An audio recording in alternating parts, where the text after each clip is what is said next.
자, 그래서 어차피 내신에서 한 거니까 선생님도 속도를 좀 낸 겁니다. 그래서 오늘 좀 차차차차차 지나가서 핵심적인 것들만 좀 훑고 지나갈게요. 이제 문장 성분으로 들어갑니다. 이게 품사 끝내고 문장 성분에서 문장 성분이란 문장을 구성하면서 문장 안에서 일정한 문법적인 기능을 하는 부분이잖아. 그래서 내가 애들한테 이제 그런 말을 해. 야, 제발 품사를 물어보면 동사냐, 형용사냐, 명사, 대명사, 수사냐와 같이 사로 좀 대답해라. 왜? 품사는 그 단어가 지니고 있는 고유한 성질머리를 묻는 거니까 품사가 뭐냐라고 물어보면 네, 명사입니다. 이렇게 대답을 해야 돼. 자, 그 다음에 앞으로 문장 성분을 물어보면 어라고 대답을 해야 돼요. 왜? 이거예요. 문장 안에서 일정한 기능을 하는 부분을 지칭하는 거니까 명사가 주어가 될 수도 있고 그다음 명사가 목적어가 될 수도 있고 명사가 서술어가 될 수도 있어. 주격 조사가 붙거나 목적격 조사가 붙거나 서술격 조사가 붙으면 이번에는 어로 대답해야 돼. 요게 조금 헷갈려요. 그래서 아까 독립언과 독립어는 다르다라는 말이 그거예요. 그래서 그거를 잘 구분하면 됩니다. 그래서 요 파트에서 품사 파트에서 이제 문장으로 딱 이제 넘어가면 이제는 서술어, 주어, 목적어, 부사어, 보어와 같이 이제 어자로 대답을 하는 겁니다. 그게 연습이 좀 돼야 돼요. 처음에 힘들긴 한데 우리가 그래도 하겠다라고 생각을 하고 조금 생각하면 이제 무슨 말인지 알겠다 이러면서 이제 구분을 하죠. 근데 처음에 배울 때는 많은 친구들이 좀 헷갈려 해요.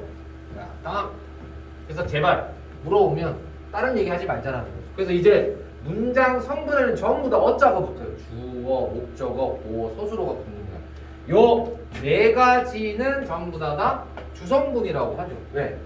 반드시 필요하니까.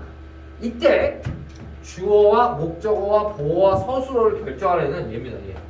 서술어하고 요 주어는 연결을 해놔야 돼. 얘는 무조건 있어요. 이거 없으면 문장이 안 됩니다. 그래서 서술어가 있으면 주어가 있고 주어가 있으면 서술어가 있어요. 나머지 애들은 신경 안 써도 돼요. 자, 그 다음에 부속성분이라는 건 뭐냐면 수식하는 애들이니까 이제는 관형사라고 안 하고 관형어라고 부르고 부사어라고 불러야 돼요. 오케이? 이따가 관형어가 되는 5가지 케이스, 부사어가 되는 5가지 케이스를 배울 거야. 이걸 왜 배우느냐? 이걸 알아야 그 다음 파트로 넘어갑니다. 문장에 이어지는 문장과 아는 문장 설명할 때 요 개념이 명확해야지 사실 다음 넘어갈 수 있는 거예요. 독립성분은 직접적으로 관련이 없는 문장의 성분이고 독립어라고 했어요. 언이 아니고 그렇죠? 이렇게 구분합니다. 그 다음에 독립성분은 하나의 문장이라고 얘기를 하죠. 독립어는 하나의 문장이에요. 하나의 문장. 그래서 쉼표나 아니면 따옴표 같은 것으로 구분을 하는 거예요. 그 마침표 기호가 있다라는 것 자체가 뒤에 마지막에 붙었다라는 것 자체가 거기까지가 문장이거든요. 그래서 독립어 뒤에는 하나의 문장. 그래서 감탄을 나타내는 뭐 느낌표라든지 아니면 쉼표라든지 이런 게 붙어버려요. 하나니까. 그러면 이제 개념적인 파트는 우리 조금씩 넘어가도록. 주어는 문장에서 동작이나 작용, 성질이나 상태, 주체를 나타낸다. 어려운 얘기는 아니죠. 그래서 체언에다가 이런 말이 붙어. 구나 절도 포함이 돼요. 단어뿐만 아니라 구나 절도 포함돼서 주격 조사가 붙으면 주어가 실현이 되는 거예요. 뭔 말인지 알겠죠? 어려운 건 아니죠. 그래서 체언을 구실하는 단독이 그냥 될 때가 있다. 이거는 뭐냐면 너 밥 먹었니잖아. 그쵸? 간단한 거예요. 조사가 생략됩니다. 우리말에서는 조사를 생략할 수 있거든. 그래서 너만 지금 조사를 생략했니? 그 다음에 요 밥도 생략을 했죠. 생략이 돼. 그러면 문장에서 조사는 생략이 가능하다는 거고, 또 하나 체언구실을 하는 체언이나 체언구실한 분하절에 보조사가 붙어도 마찬가지예요. 이 보조사는 반드시 어떤 격조사를 대신하기 때문입니다. 이렇게 해서 우리가 문장에서 주어가 실현되는 방법이 이것도 마찬가지로 쉬운 내용이죠. 한번 싹 훑어보고 넘어가는 거지. 언제쯤에 우리가 이제 이걸 직접 해보냐면 이따가 우리가 문장을 하나 이렇게 직접 분석하는 게 한번 있을 텐데 그때 한번 실현을 한번 해보자고. 서술어도 마찬가지. 동작이나 장애 성질이나 상태니까 여기서는 이건 동사일 것이고, 그렇죠? 성사는 이건 형용사일 겁니다. 이거를 통해서 문장 성분이 되는 거죠. 서술어가 되는 품사가 세 가지가 있어. 품사. 우리가 그때 외웠던 거. 동사, 형용사 하나 더. 서술어가 되는 품사. 동사, 형용사, 서술격, 조사. 이렇게 하면 서술어가 돼요. 이 세 가지밖에 없어요. 동사, 형용사, 서술격, 조사를 외우셔야 돼요. 그래서 동사, 형용사, 서술격, 조사 2답까지 외우셔야 돼요. 이게 세 가지 시험 방법이에요. 그러면 다시 한 번 더 문장 성분을 분석할 때 제일 먼저 찾아야 될 건 요 세 놈들이에요. 먹는다, 따뜻하다, 그 다음에 학생이다. 이렇게 찾아놓고 서술어를 찾고, 얘가 1번 서술어 찾고 나면 뭐 찾아야 돼? 내가 그때 순서를 알려줬는데 서술어 찾으면 그 다음 뭐? 서술어에 뭐를 찾아? 서술어의 주어를 찾는다고 그랬죠? 이 순서를 또 알아두세요. 우리가 이 서술어를 찾았으면 1번 서술어 찾았다. 1번 서술어를 찾았다. 두 번째는 2번 서술어의 주어를 찾습니다. 주어를 찾아라. 이래서 이거는 주체를 찾는 거예요. 말 그대로 주체. 주어는 주체니까 3번 서술어의 목적어나 부사를 찾습니다. 이 순서만 잘 지키면 돼요. 그러면 이건 객체. 순서가 왜 이렇게 되냐면 나중에 요게 도움이 될 때가 하나 있어. 주체 찾고 객체 찾고. 높임법. 높임법 문제가 있죠?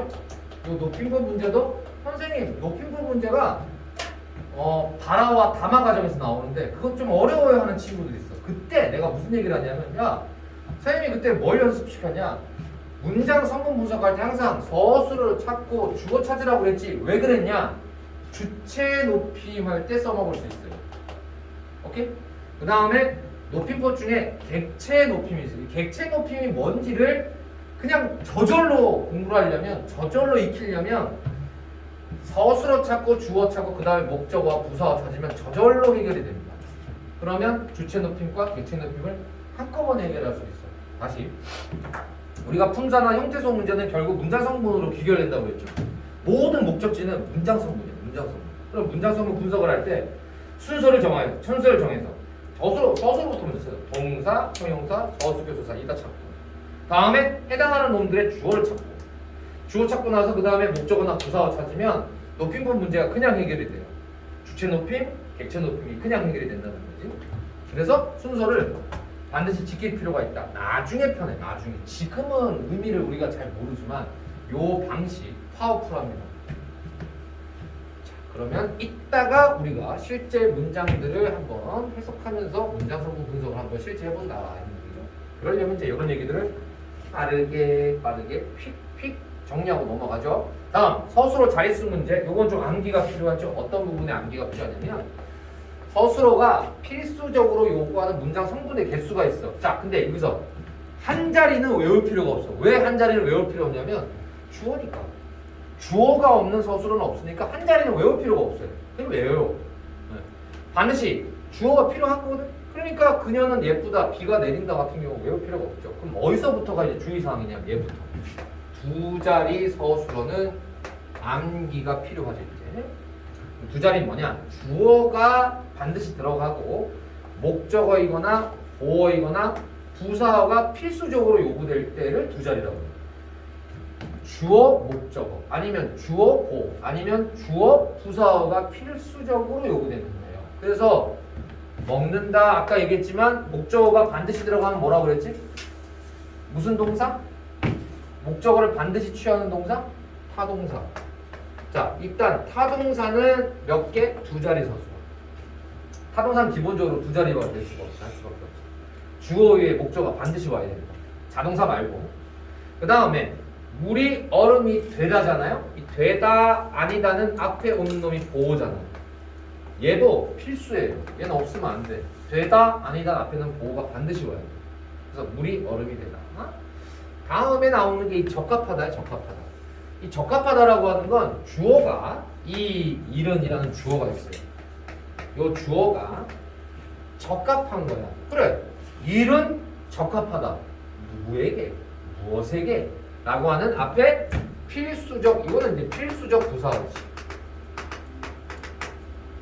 자, 이 세 가지 케이스가 있는 거지. 목적어가 필요한 타동사이거나, 두 번째 되다, 아니다와 같은 보어이거나, 하나는 필수적 부사어, 적합하다. 어디에 라는 게 필요한 거야. 자, 요렇게 해서 문제를 만약에 낸다면 두 자리 서술어는 껌이겠죠, 이제. 타동사이거나 아니면 되다 아니거나 아니면 저와 같이 필수적 부사어가 요구되면 주어이기. 그럼 두 자리. 그 다음에 나오는 세 자리가 이제 관건이죠. 거기는 별표 5개를 치는 거죠. 시험 문제는 항상 저 세 자리 가지고 문제를 보는 거죠. 형식이야. 문장의 형식이니까 세 자리는 별표를 5개. 세 자리 서술은 주어의 목적어와 부사어를 동시에 필요로 하는 거죠. 어느 하나만 가는 게 아니라. 그러면 목적어가 필요하니까 타동사고요. 필수적 부사어가 필요한 거예요. 그것까지 필요해야 세 자리가 돼요. 주어 이외에. 그러면 삼다. 그렇죠? 이 삼다라는 것은 주어가 그는이죠. 누구를 목적어가 반드시 들어가야 돼요. 사위로 부사어예요. 이런 관계로 가는 삼다. 삼다. 누구를 뭐뭐로 여기다라는 뜻이지. 여기다도 마찬가지입니다. 그래서 내가 여기 밑에다가 정리를 해놨어. 애들이 혹시라도 서술어 자릿수 문제에서 두 자리, 세 자리를 외우는 게 좋지 않을까? 그래서 보니까 두 자리와 세 자리의 특징들이 있더라고요. 그걸 정리를 좀 해봤어. 선생님께서 우리에게 상품을 주다라는 놈도 마찬가지로 누구에게 무엇을이 반드시 필요합니다. 영어로는 이거를 뭐 직목, 간목이라고 할 텐데 우리는 그런 개념이 아니야. 그냥 누구에게 무엇을 목적으로 생각하자고 필수적 부사라고 얘기를 하죠. 자, 그 밑에 나오는 요거는 적어버려. 두 자리 애들은 무조건 타동사가 들어가야 됩니다. 타동사. 그 다음에 적합하다 나왔었고, 자, 담다요, 담다. 이 담다라는 것도 두 자리에 누구와 과가 붙죠. 그러면 이때는 비교 기준이 있어야 돼. 자, 기준이 필요한 비교. 담다, 누구와 다르다 이런 게 그러니까 담다나 다르다나 똑같지. 담다나 다르다나. 얘는 같다, 다르다, 무엇과 같다, 무엇과 담다, 무엇과 다르다가 필요해. 그래서 비교 기준이 필요한 애들은 항상 두 자리로 갑니다. 다음에 가다, 오다라는 놈이 있어요. 나는 학교에 가다, 나는 어디에서 오다. 자, 이런 놈들도 마찬가지로 얘네들은 뭐냐면 움직임이 필요한데 출발지가 있어야 되고 목적지가 있어야 돼요. 자, 출발지와 목적지가 필요한 동사들도 반드시 필수적 부사어가 필요해요. 나는 어디에서 왔다, 나는 어디로 간다가 있어야 됩니다. 요거 처음에 그냥 가벼이 생각하다가 가다 오다를 그냥 쓱 지나갈 수가 있어. 근데 가다 오다도 사전을 찾아보면 필수적으로 출발지와 목적지가 있어야 되는 그런 동사들이에요. 그러면 그놈들은 부사어가 반드시 있어야 돼요. 이것도 잘 놓치죠. 그 다음에 세 자리인 경우에 삼다, 여기다. 삼다와 여기다는 나는 인정동사라고 해요. 인정동사. 무엇을 뭐뭐로 인정하는. 인정을 나타내는 애들은 삼다, 여기다와 같이 세 자리입니다. 다음에 주다라는 놈이 있어요. 빌려주다도 되고 아니면 뭐 빌려오다도 되고 마찬가지인데 방향만 다를 뿐 전부 다 수요 동사들 있죠. 누구에게 무엇을 수여하다. 수여하다의 뜻이 있으면 세 자리로 가더라고. 세 자리. 두 자리. 요거는 말이지. 적어놓고 초반에 잘 나와 이런 것도. 내가 이렇게 모의고사들 이렇게 보면 그 추세가 있고 흐름이 있는데 초반에는 이 서술어 자릿수 가지고 한번 툭 냅니다. 자, 그럼 애들이 긴장을 타는 거지. 그래서 미리 수요동사 세 자리, 그 다음에 인정동사 세 자리, 나머지 타동사, 비교대상, 출발지, 목적지 있는 놈들은 두 자리. 이렇게 외워두시면 돼요. 나오면 이거 가지고 얼추 다 맞더라고. 내가 단어를 다 모르더라도 이와 같은 조건만 있으면 이건 두 자리다, 이건 세 자리다. 이렇게 맞출 수 있으니까 잘 활용해 보세요. 초반에는 맞고 들어가야죠. 다음입니다. 이제 서술어 자릿수 문제는 이렇게 한번 정리를 한번 하고 이렇게 한번 외워라. 그리고 아직 문법을 비롯해서 문학과 독서 수특 교재가 안 나왔어요. 1월 말 정도에 출시될 예정이래. 아직은 안 나왔는데 계속 표지만 계속 공모하고 있던데 1월 말 정도에 나오면 표지 대공모하던데 이제 나왔어요. 표지가 선택이 나왔어? 그려요. 진짜 한 번도 안 그린 적은 없었어. 이런 말 하면 좀 그렇지만 늘 그렸어. 펭수가 앞거든요. 작년 거 근데 괜찮았던 것 같아요. 작년 거는 좀 이렇게 꿈과 희망과 네. 그래놓고 수능은 왜 그렇게 냈대? 네. 그러니까 꿈과 희망 판타지컬하게 냈는데 올해는 좀 구려? 네. 아직 못 봤어. 한대. 아니 펭수보다 나아요. 그럼 뭔가 싶었어. 우리 언니 근데 갔는데 펭수도 금방 좀 시들시들해져버린 것 같아. 좀 갈 줄 알았더니 아깝네요. 자, 다음 목적어는 실현 방법은 어렵지 않습니다. 그냥 요거는 한번 그냥 읽어보고 넘어갈게요. 그래서 서술의 동작이 된 대상에는 문장 성분에서 쫙 목적격 조사가 제일 중요한 거고, 그 다음에 생략 때도 문제가 없고, 그 다음에 보조사랑 붙을 때도 있고 이거죠. 그래서 내가 그랬잖아. 보조사는 무조건 격조사를 대신한다고. 다 붙어요. 실현 방식에. 그렇지? 보조사. 그 정도로 생각하시면 돼요. 되다 아니다의 보어는 그냥 패스. 차트는 괜히 만들었지만 자, 그런데 요 5가지는 무조건 아닙니다. 관용어를 만드는 5가지 방식은 이제 암기할 일이 남았어. 자, 뭔 얘기냐면 관형사는 무조건 관형어예요. 다시 관형사는 1번이 관형사거든. 관형사는 무조건 관형어다. 당연하지. 관형어의 핵심 분자가 관형사니까. 관형사는 무조건 관형어예요. 이거 말할 필요도 없죠. 1번. 두 번째.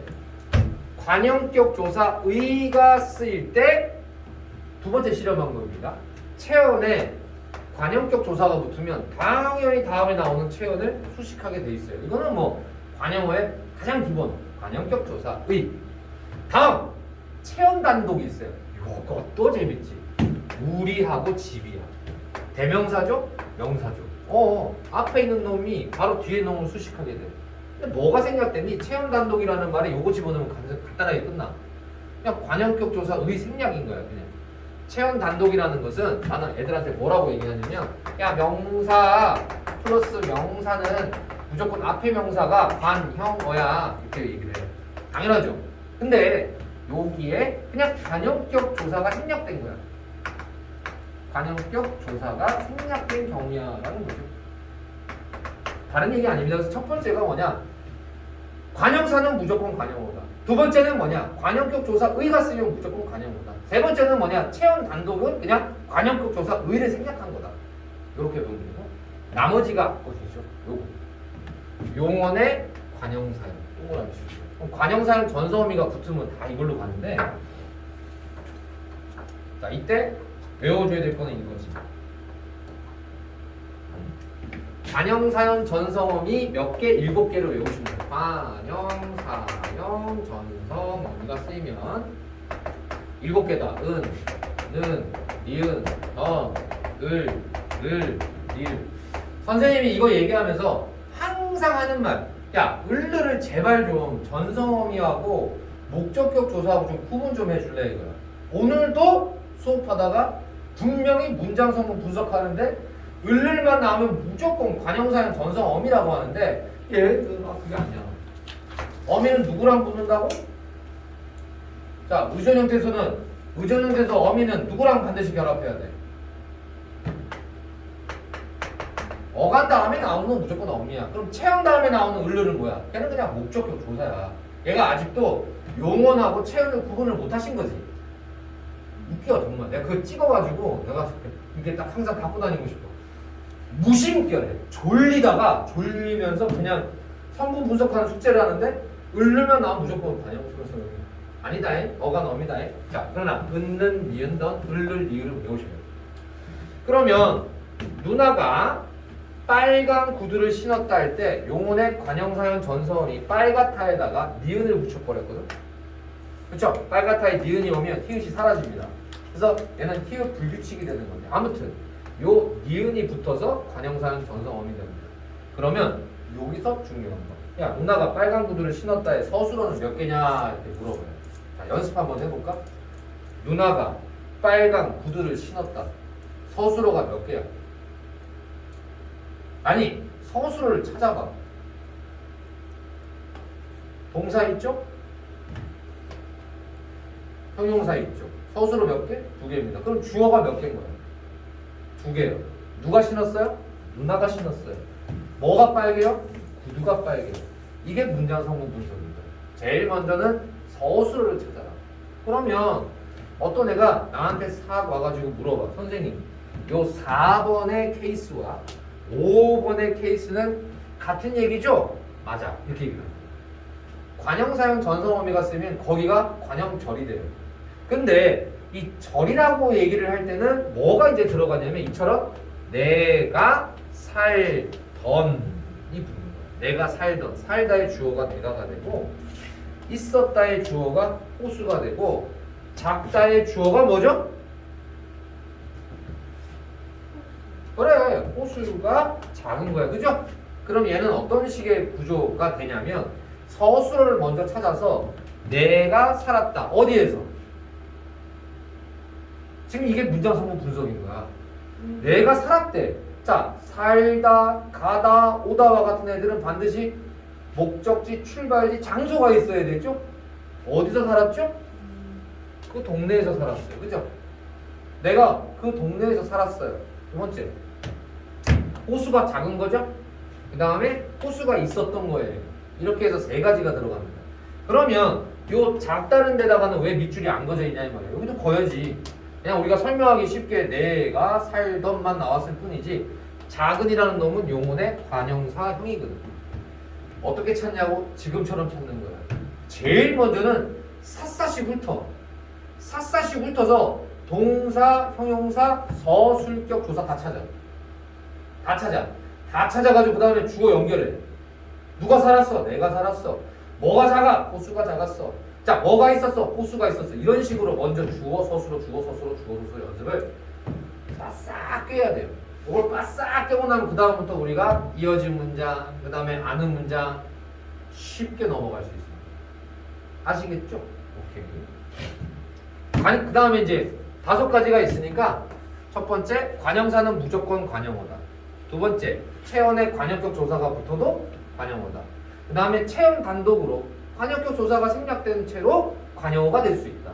누나 가방, 아빠 넥타이 다 돼요. 그 다음에 세 번째가 용언의 관형사형이고 또 하나는 관형사절입니다. 요 5가지는 외우셔야 돼요. 얘가 관형어다. 이렇게 되는 거예요. 여기 순서대로만 외워놓으면 이따가 우리가 관형절, 부사절, 서술절, 인용절, 명사절까지 다 꿰뚫을 수가 있죠. 자, 요 5개 케이스는 머릿속에 잘 집어넣어놓자. 관형사는 관형어, 관형격 조사가 쓰여도 관형어, 관형사형 전성어미가 쓰여도 관형어다. 여러 가지 케이스가 있었고, 그러면 이제 뭐가 나와야 돼? 부사어가 나와야 되는 거죠. 부사어는 용언을 수식하는 문장의 형태를 일컬어서 우리는 하는 거고, 관형사, 다른 부사 또는 문장 전체를 꾸미기도 하는 게 부사어입니다. 그러니까 부사하고 부사어는 아주 비슷하지. 그래서 부사하고 부사는 아주 비슷한데, 자, 얘도 마찬가지로 부사는 무조건 부사어죠. 부사는 부사어다. 이거는 관형사와 관형어랑 똑같은 거죠. 그 다음에 부사격 조사가 붙으면 부사어가 되고, 그리고 관형어에다가 부사성 의존 명사 동그라미 치면 돼요. 요거 되게 중요하죠. 의존명사 이게 중요해요. 이 의존명사가 뭐지? 이거 시험에 잘 나온다. 그럼 쌤 부사성 의존명사가 뭔지를 정리를 해놓을게요. 요거 케이스가 재밌잖아요. 요거 어떤 문제로도 우리가 변형이 되냐면 품사 통역 문제로 변형이 되는 대로 만큼 분 정리합니다. 대로 만큼 분 요 세 놈이 부사성 의존명사 부사로 잘 써요. 부사로. 그러면 대로만큼 분이 부사성 의존명사로만 기능하느냐? 노노노. 이거 하나 알려주고 이거 하나 주고 성동격서라는 말 들어봤지? 동쪽에서 소리가 나는데 서쪽을 때리는 문제가 나온다고 이렇게 설명해놓고 희한하게 품사 구분하는 문제로 나올 수 있어요. 이 대로만큼 분은 형태는 똑같은데 어떤 경우에는 이와 같이 부사성 의존명사로 쓰이고 어떨 때는 얘네들이 조사로 씁니다. 이게 문제지. 성동격서 부사성 의존명사를 물어보면서 엉뚱실이 조사와 구별하는 것과 같이 짝 짬뽕을 했을 때 요런 게 바로 수능 문법이지. 수능에서 문법 내는 분들은 이런 거 잘 안 놓쳐. 요게 바로 맛집이지. 그러면 저거 설명해놓고 이거 문제 내는 거야. 이거하고 이거의 차이점을 우리가 구분해야 되겠죠? 자, 앞에서 반드시 뭐라는 말이 나왔냐면 앞에 뭐가 붙어야 돼? 관용어가 붙어야 된다는 말이 나오지. 왜? 의존명사니까. 그러면 의존명사로 쓰일 때는 앞에가 관용어예요. 내가 먹을 만큼을 관용사형 전성어예요. 내가 그래서 이거를 좀 쉽게 공식으로 만들어 보면 관용어, 관용사형 전성 어미가 없나? 플러스 관용어 다음에 무조건 의존명사. 그래서 관형사는 전성어미가 앞에 붙으면 먹을, 먹은 은이나 을이나 은는, 니은던, 을를 리을 형태로 관형사형 전성어미가 땄다. 그럼 뒤가 무조건 의존명사예요. 띄었어야 됩니다. 의존명사니까요. 근데 조사는 언제 쓰이는 거냐면 그러니까 체언과 결합될 때는 조사입니다. 이거는 뭐의 원칙이냐면 의존 형태소 원칙에서 오죠. 앞에가 체언이면 얘네들은 무조건 조사가 돼요. 이게 성동격서야. 그러면 선생님 조사가 될 때는 대로만큼 분이 뭐냐? 너 대로, 나 대로, 너 뿐이야. 이해됐어요? 그러면 앞에 나오는 놈이 뿐, 대로, 만큼 앞에 나오는 놈이 체언이야? 그러면 이 대로만큼 분은 똑같은 형태를 지녀도 그냥 자동적으로 조사로 빵 들어가는 거야. 무슨 말인지 이해됐냐? 그래서 성동격서 문제집 물을 때는 의존명사로 물어봐 놓고 답을 찾을 때는 야 이거 조사하고 의존명사 구별하는 문제로구나 하고 딴 데로 튀어야 돼요. 이래서 문법이 어려운 거지. 네? 얘네들이 어디로 도망가고 어디로 튈지만 알면 아주 쉬운 거지. 이거 물어본 거지. 이렇게 대로만큼 분은 조사를 그러니까 정리를 할 때 앞에 체온이 붙느냐, 앞에 관형사형 전성어미가 붙느냐에 따라서 달라진다만 여러분들이 확실하게 이해하고 계시면 돼요. 성동격서형 문제죠. 그래 종종 당하죠. 그래서 뭘 물어보는지 몰라. 뭐야 똑같잖아. 생긴 게 똑같은데 뭐가 다르지? 뭐 이렇게 되는 거지. 부사성 의존명사 세 번째, 네 번째는 요겁니다. 어미 개자가 붙어요. 이건 부사형 전성어미입니다. 부사형 전성어미. 이게 어미가 붙을 때가 있어. 개라는 게 어미야. 뭐뭐 도록도 부사형 전성어미야. 그런데 또 이상하게가 그거죠. 이상하게 그건데 차트 하나 더 넘겨볼게. 요거랑 원래 같은 차트로 넣었어야 된다. 아깝다. 미안, 쏘리. 자, 요겁니다.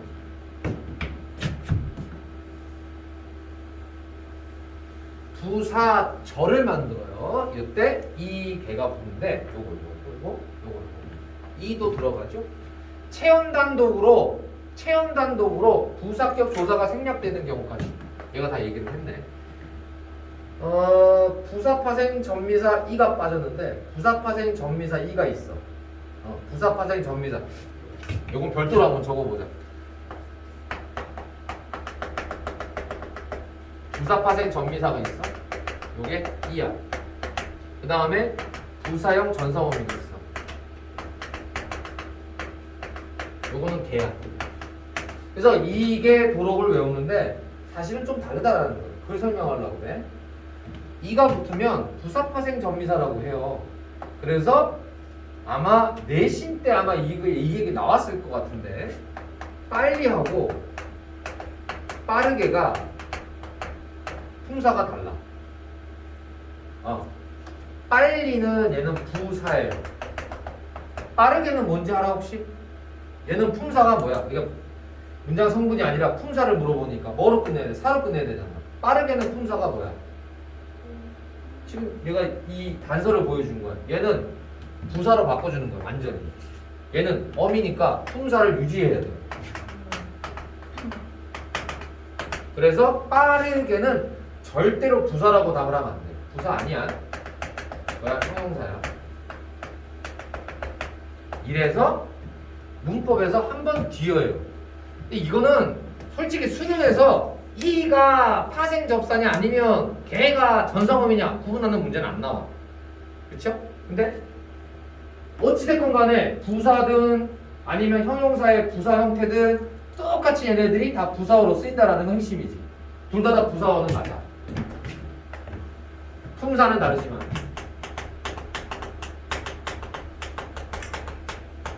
둘 다 부사어라는 공통점은 같아요.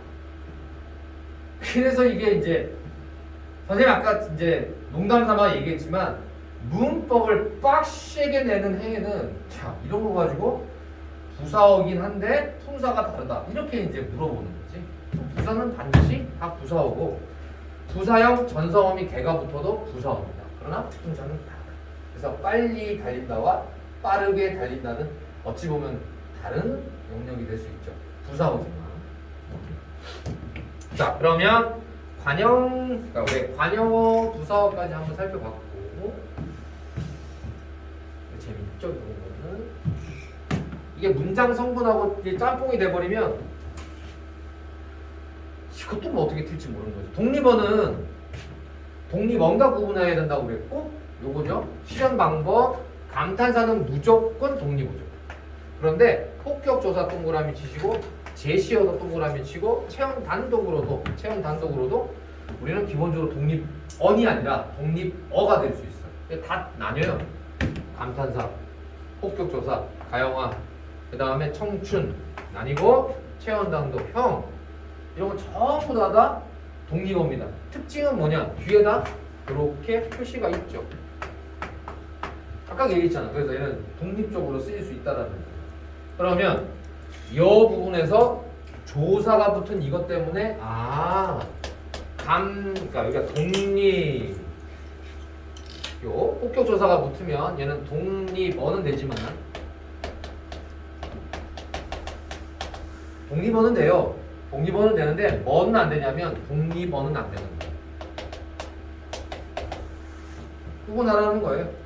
폭격 조사가 붙는다라는 건 독립어이 아니고 독립어라고 부르는 거예요. 요거 이거 구분만 할 줄 알면은 뭐 어려운 게 아니기 때문에 적었죠? 오케이.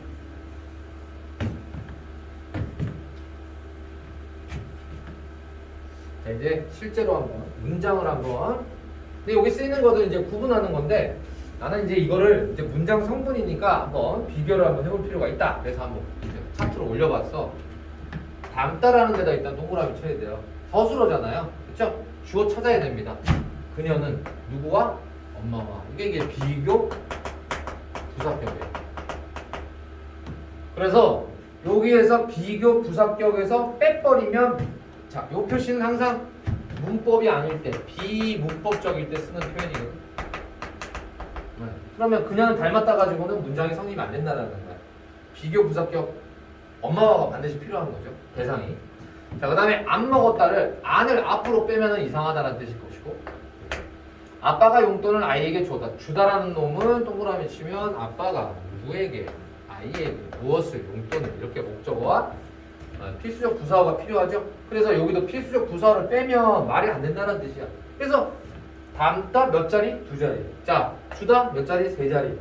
그래서 이 필수적으로 요구되는 문장 성분에서 빠져버리면 성립이 안 된다라는 것을 계속 얘기를 하고 있는 거고. 마지막으로 요 겨우지 겨우. 요 놈이 부사어의 수식 범위를 물어보는 거예요. 그래서 겨우 하나를 만들었다와 하나를 겨우 만들었다는 거냐? 자, 이게 위치에 따라서 겁나 웃긴 일이 벌어져요. 어떤 일이냐면 요 겨우 하나라고 할 때 얘가 요렇게 뒤에 나오는 바로 명사를 수식할 수도 있고 다음 겨우가 만들다로 수식할 수도 있어요. 자, 여기서 우리가 조심해야 될 게 어떤 거냐면 부사가 명사를 수식할 수 있죠. 그래서 저기 나오는 겨우, 단지, 바로 등등등과 같은 부사는 때로는 바로 다음에 명사를 수식할 수 있어요. 범위는 바로 너 이렇게 나오는 거지. 그러니까 바로 그 다음에 겨우, 단지 이런 말들은 때로는 바로 뒤에 나오는 명사를 수식하기도 합니다. 그렇죠? 자, 그 다음에 밑이라고 하는 앞에 뒤에 나오는 단어들을 서로 대등하게 연결해주는 그런 놈입니다. 근데 얘를 위치를 잘 잡아야지. 경제 문화 및 경제 문화가 및 이렇게 하면 안 되는 거지. 잘못된 거지. 위치하고 값을 물어보는 그런 문제 간단하게 살펴봤어요. 와, 이게 관형어나 부사어는 위치, 그 다음에 통상적으로 그러니까 위치의 문제이거나 수식하는 성분 문제. 그 다음 또 서술어의 자릿수 문제 나오고, 그렇죠? 나오기도 하고, 자, 이거는 위치값이죠. 이런 거 가지고 문제를 낸다라는 거죠. 부사어는 그러니까 세 가지인 거야. 수식하는 범위.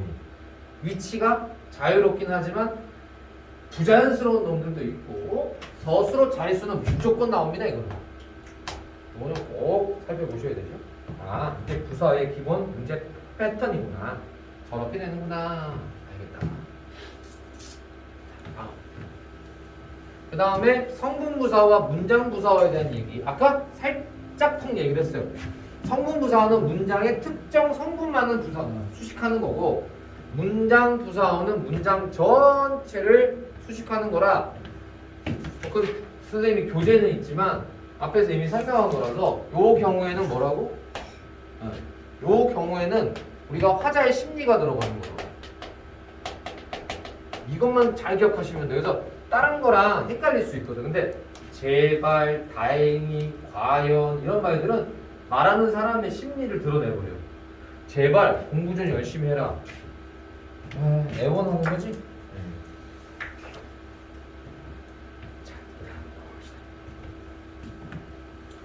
그러면 37번 문제. 부사어는 주로 용언, 관형어, 다른 부사어 등을 수식하기 때문에 문장의 주성분이 아니라 부속 성분이다. 그래서 부사어는 대체로 문장에서 반드시 필요한 성분은 아니다. 그런데 서술어에 따라서 반드시 요구되는 필수적 부사어가 있다. 요거 이제 얘기를 하고 문제를 낸 것 같아요. 37번의 차관입니다. 그러면 요 필수적 부사어는 이 문제는 그러면 쉬운 거죠. 사실은 어떻게 되냐면 부사어 자체 문제가 아니에요. 부사어가 스스로 결정하는 게 아니라고. 그럼 누가 결정해? 서술의 자릿수가 결정해. 서술에다 무조건 동그라미 쳐야 돼. 이제 앞으로 선생님이 아니면 너희들이 문법 문제를 풀 때 1번, 2번, 3번, 4번, 5번처럼 문장이 딱 나오면 눈으로 문제를 풀지 마요. 문장 성분은 실수를 안 하려면 눈으로 풀지 말고 지금처럼 하면 됩니다.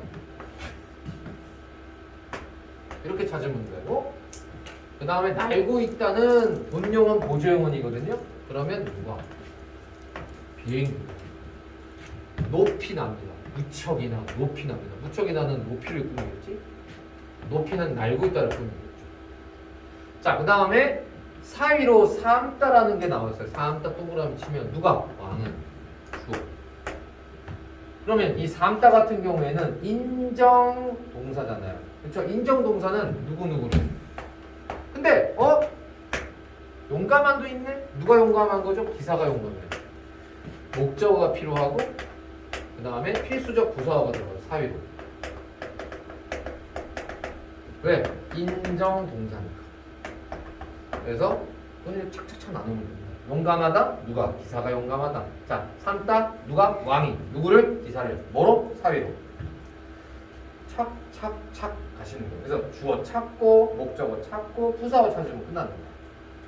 자, 그 다음에 어제 본 것은 이것과 명백히 다르답니다. 자, 얘도 마찬가지. 서술어를 보면 어제보다 그 다음에 다르답니다. 연습을 하는 거죠. 쭉 보고 자, 보다 누가 본 거냐?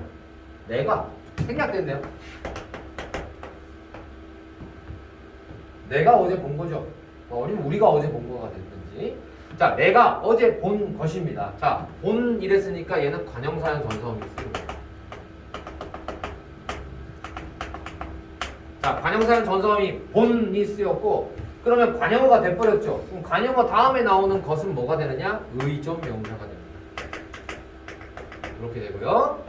그럼 어제 본 것은 이것과 명백히 다르다 이랬으니까 닮다, 다르다 같은 경우에는 비교 동사예요. 비교 동사는 반드시 기준이 필요하지 않니? 그렇죠? 기준이 필요. 그러면 이 기준에 대한 이것과 같은 경우에는 필수적 부사가 되는 거예요. 이렇게 되죠? 명백히는 부사어고요. 그러면 어제 본 것은 이것과 명백히 다르다. 누가? 본 것이 주어가 됩니다. 이렇게. 다르다? 그것은 무엇과 명백히 이렇게 되는 거지. 됐죠? 이런 구조입니다. 그 다음에 교장 선생님께서 지에게 선행사항을 주셨대. 자, 주다라는 수요 동사가 나왔죠? 자, 주다라는 수요 동사는 뭐가 필요하냐? 일단 주어가 필요하죠? 누가? 그래서 깨서라고 하는 주격 조사가 써요. 자, 다음 이 수요 동사는 목적어와 그 다음에 부사어가 동시에 필요로 하죠. 그래서 주어 찾은 다음에 목적어 선행사항 누구에게? 지혜에게 이렇게 연결됩니다. 얘는 다 필요해. 몇 자리 서술어예요? 수요 동사는 세 자리 서술어이기 때문이다. 선생님이 이제 문장을 막 타다다다다다다다 이렇게 막 한 게 보여주고 싶어서 그런 거예요. 이제 우리가 여기가 종착역인데 문장 선문 분석을 할 때 어려워하거든요, 사실은. 왜? 하나하나 찾기가 되게 힘들어. 근데 순서를 정해. 동사, 형용사, 서술격 조사 찾고 그 다음에 주어 찾고 목적어, 부사 찾는 순으로 가시면 되는 겁니다. 두 개가 나오면 서술어가 두 개가 나오면 일단 주어를 두 개를 찾아야 돼요. 요렇게 찾다 보면 자, 너희들은 어느새 이제 문장 성분 분석의 달인이 되겠지. 연습이 많이 필요로 하죠. 거꾸로 말하자면 이거 문장 성분할 때 아까 내가 눈으로 풀지 말라고 한 이유가 있는데 눈으로 푸는 애들이 대부분이거든요. 눈으로 풀어서 항상 실수를 하는 거예요. 연습 많이 해. 그러면 선생님처럼 어느 순간에 너희들이 나보다 더 빨리 할 수 있을 테니까 필요하죠. 자, 다음 넘어가겠습니다. 그러면 문제 하나를 우리가 문장을 5개랑 분석을 해봤고 자, 40번 관형어의 특성에 대한 이제 문제입니다. 여기 나오는 새라는 것은 자, 관형사는 무조건 관형어라는 뜻이겠지. 옛, 헌, 새 하는 새니까. 그 다음에 어머니는 입학 선물로 새, 한, 혈례입니다.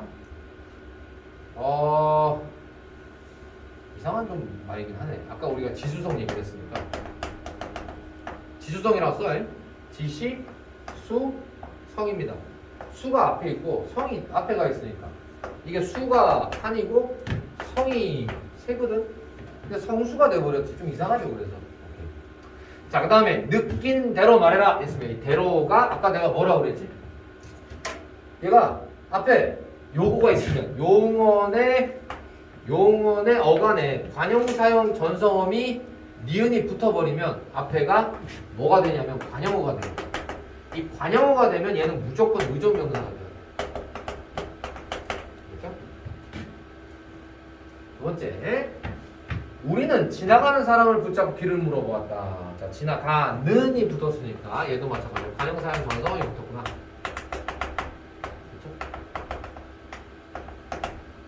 그러면 지나가다의 주어는 누구냐? 누가 지나가는 거냐? 우리는 지나가는 사람을 붙잡고 누가? 사람들이 지나가는 거죠. 그럼 이럴 때 이제 문제가 뭐냐면 사람들이 지나간 거예요.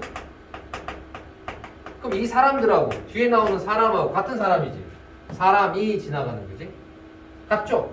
같을 경우에는 앞에 걸 생략하죠? 그냥 지나가는 사람이 사람을 이렇게 되는 거야. 자, 붙잡고 누가 붙잡아요? 우리가 붙잡은 거죠. 누구를요? 사람을 붙잡은 거죠. 그래서 붙잡고 길을 물어보았다. 자, 물어보았다 하나로 보고 누가 물어봤어요? 우리가. 그 다음에 남아있는 게 뭐냐면 누구에게 물어봐야 되죠? 지나가는 사람을 붙잡고 길을 물어보았다. 누구에게? 사람에게. 됐죠? 그죠? 그럼 사실 이 문장은 비문장이야. 비문이야, 비문. 왜 비문이냐면 우리는 지나가는 사람을 붙잡았어. 그죠? 붙잡고가 돼 있으니까 앞에 문장은 끝난 거야. 근데 연결을 시켰어. 그러면 우리는 길을 물어보았다. 뭐가 빠졌냐? 필수적 부사어가 빠졌죠. 길을 누구에게 물어봐야 되는 거거든. 자, 그럼 얘는 비문이 되는 겁니다. 자, 다음. 순이의 얼굴이 기억이 난다 이랬어요. 자, 은은 관형격 조사를 쓴 거죠. 자, 관형격 조사를 쓰면 관형어가 된다는 뜻이겠지. 순이의 얼굴이 기억난다.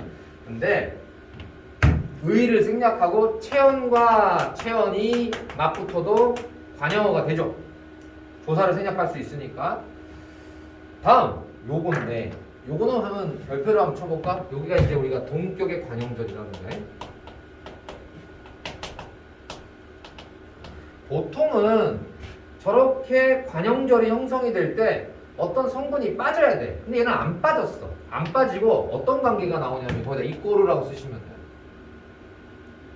앞에 나오는 놈과 뒤에 나오는 놈이 같은 얘기를 하는 이런 관형절과 그리고 체언인 경우에는 우리가 결석을 했거든. 그 사실이야. 그러면 사실이 곧 우리가 그가 결성했다라는 거. 그럼 같죠. 요걸 우리가 동격의 관형절이라고 해요. 동격의 관형절은 생략되는 성분이 없어요. 그가 결석했다야. 그 사실이야. 그 사실의 내용이 그가 결석한 거야. 그가 결혼했어. 그 결혼했다는 소식이야. 그럼 소식이 곧 그가 결혼한 거야. 요거 이해되죠? 요걸 동격의 관형절이라고 합니다. 요런 거 조심하면 돼요. 얘를 뭐라고 한다고? 동격의 관형절이라고 합니다. 내용이 똑같은 거예요. 그래서 주로 내가 아마 정리를 해놨을 텐데 아직 정리가 안 됐다. 다시 요 동격의 관형절인 경우에는 앞에 나오는 이 절의 내용이 뒤에 나오는 뭐 사실이라든지 아니면 소식이라든지 다 그건데 너희들 문법 문제 풀다 보면 이 사실과 소식이라는 말을 많이 듣게 돼. 그 다음에 뭐뭐 하는 것 사실, 소식, 것 적으면 돼. 이 사실, 소식, 것 앞에 관형절이 오면 뭐뭐 한다는 것은 뭐뭐 한다는 소식은 뭐뭐 한다는 사실을 이런 식으로 얘기를 많이 해. 그러면 이게 동격의 관형절이에요. 이건 무조건 써고 외우는 게 좋죠. 사실, 소식, 것 사실, 소식, 것 문법에서 동격의 관형절로 잘 나와. 앞에 내용하고 뒤에 나오는 이 수식받는 놈이 수식하는 내용과 똑같은 내용이에요. 그래서 동격이라고 불러요. 두 번째, 이 관형격 조사의 생략 형태에서 재미난 일이 벌어진다. 뭐가 벌어지냐? 요거만 마무리하고 넘어가 볼게요. 관형격 조사. 이거 문제 풀다가 아마 요 단어, 그러니까 요 내용이 나온 것 같더라고. 내가 그래서 정리를 해준 건데. 문제 풀다 보면 관형격 조사의 여러 가지 의미라는 말이 나와. 이게 왜 튀어져 나왔을까 하고 선생님이 기출문제를 풀다 보니 여러분들이 그 왼쪽에다가 적어놓고 아버지의 그림이라는 그러니까 이 구가 있다고 쳐보자. 아버지의 그림이면 얘가 왜 중의성을 띠냐면 관형격 조사가 간혹 가다가 이거요. 아버지를 그린 건지 대상인지 아니면 아버지가 소유한 그림인지 아니면 주체 아버지가 그린 그림인지 이 아버지의 그림만 나오고 하면 관형격 조사가 여러 가지 의미를 가지게 되죠. 그래서 예전인데 이것도 관형격 조사의 중의성 해가지고 한번 나온 적이 있어요. 그래서 아버지의 그림 하면 아버지가 그린 그림인지 아버지를 그린 그림인지 아버지가 소유한 그림인지 헷갈리죠? 네.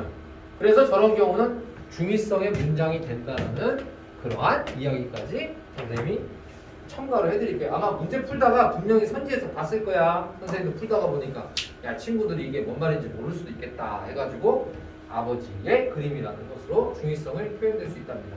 자 오늘은 여기까지 하도록 하겠습니다. 수고들 많으셨습니다.